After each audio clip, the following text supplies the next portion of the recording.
Share మార్కెట్లో విజయం సాధించాలన్నారా? విజయవాడలోని విఎల్ ట్రేడింగ్ ఇన్స్టిట్యూట్తో ట్రేడింగ్ను ప్రొఫెషనల్గా నేర్చుకోండి. Online and offline classes available. Admissions open now. Welcome to day 9. నమస్కారం ట్రేడర్స్. ఈరోజు మన క్యాండిల్ స్టిక్ ప్యాటర్న్లో అత్యంత ముఖ్యమైన ప్యాటర్న్ అయిన హ్యామర్ ప్యాటర్న్ గురించి నేర్చుకోబోతున్నాం. చాలామంది ప్రొఫెషనల్ ట్రేడర్స్ ట్రెండ్ రివర్సల్ని గుర్తించడానికి హ్యామర్ ప్యాటర్న్ని ఉపయోగిస్తారు. ఈ హ్యామర్ ఒక బుల్లిష్ రివర్సల్ ప్యాటర్న్ అండి. ఇది డౌన్ ట్రెండ్ చివరిలో ఎక్కువగా కనిపిస్తుంది. అండ్ ఈ ప్యాటర్న్ సరిగ్గా అర్థమైతే లో రిస్క్ ఎంట్రీ ఆపర్చునిటీస్ కూడా మనం గుర్తించవచ్చు. కాబట్టి హ్యామర్ వెనుకున్న సైకాలజీని గురించి అర్థం చేసుకుందాం ఇప్పుడు. అండ్ దీనికి హ్యామర్ స్ట్రక్చర్ ఏంటంటే, హ్యామర్ ప్యాటర్న్ ఎలా ఉంటుందంటే దీనికి చిన్న రియల్ బాడీ ఉంటుంది. ఇది మీరు అబ్జర్వ్ చేసినట్లయితే ఇక్కడ చాలా చిన్న మీకు ఈ ప్యాటర్న్లో మీకు కనపడుతుంది కదా. సో ఇది మెయిన్ ఇంపార్టెంట్. అప్పర్ షాడో చాలా చిన్నదిగా ఉండవచ్చు లేకపోవచ్చు అండి.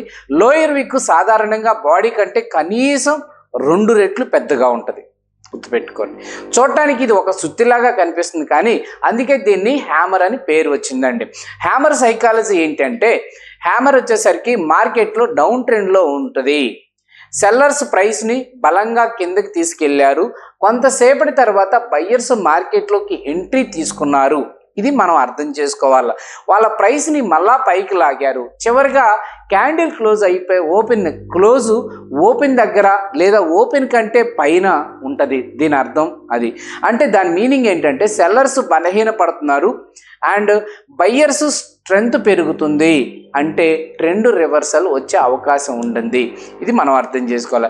దీనికి బుల్లి సిగ్నల్ ఉంటుందండి. ఎందుకంటే మార్కెట్లో బయ్యింగ్ ఇంట్రెస్ట్ పెరుగుతున్నట్లు సూచిస్తుంది. డౌన్ ట్రెండ్లో వచ్చిన హ్యామర్ అనేది సెల్లర్స్ కంట్రోల్ తగ్గుతుందని సంకేతం. అయితే హ్యామర్ ఒక్కటే చూసి ట్రేడ్ చేయకూడదండి. ఇది ఒక అలర్ట్ మాత్రమే. కన్ఫర్మేషన్ వచ్చిన తర్వాత మాత్రమే ఎంట్రీ గురించి ఆలోచించాలి. కన్ఫర్మేషన్ ఏంటంటే హ్యామర్ తర్వాత కన్ఫర్మేషన్ చాలా ముఖ్యమైనదండి. తర్వాత తదుపరి క్యాండిల్ హ్యామర్ హై పైన క్లోజ్ అయితేనే బుల్లిష్ కన్ఫర్మేషన్గా మనం పైన చేయాలా. మీరు ఏదైతే చూస్తున్నారో దీన్ని చూసుకోండి. వాల్యూమ్ కూడా ఎక్కువగా ఉంటే సిగ్నల్ మరింత స్ట్రాంగ్ అవుతుందండి. కన్ఫర్మేషన్ లేకుండా ఎంట్రీ తీసుకోవడం రిస్క్. ప్రొఫెషనల్ ట్రేడర్ ఎప్పుడు కూడా కన్ఫర్మేషన్ కోసం వెయిట్ చేస్తారు.